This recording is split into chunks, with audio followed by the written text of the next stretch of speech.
دسته اکولوژی و شارداری باجار کوبانه جی به هفکاری آزانینگاه کوبانه پنگاوک پاقجیه لدارستان شهید کوچرو دادست بکرن. پنگاوا پاقجیه به دروشما پاقشگرنا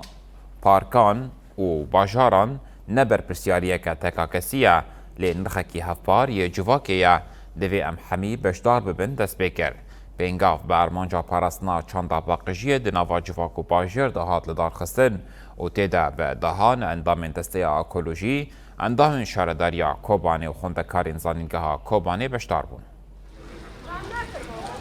من به ویرنگی و دوام بکنه یعنی نیراوستانده لکر گرگ به امی مداخله بکنه یعنی شارداری سرپیانه شورو خدمت دکه دسته جنگه سرپیانه جبو دارستانی خوش شورو خدمت دکه لگورین در پت نیف دستی خودم لدمی پیوست به تیر نکه دسته جنگه تیر نکه دمی پیوست به شارداری تیر نکه امی پاوکی ریوبری دا که کولانا به گله خورا بسازین خوین دیتر را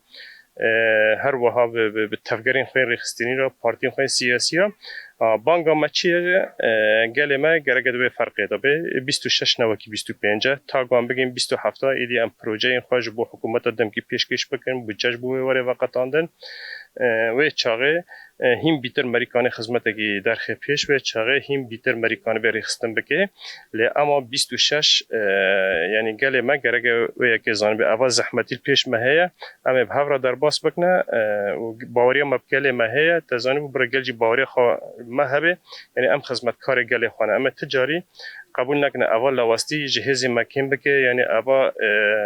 والاتی دوی نابری در باسته به گو ام درفت بدنم وکی رقا وکی طبقه وکی جدی تر گو چوب د کلان کوم به نه ترسیوه ام هر کلان خو پاک بکنه پارک خو خدمت بکنه دارستان خو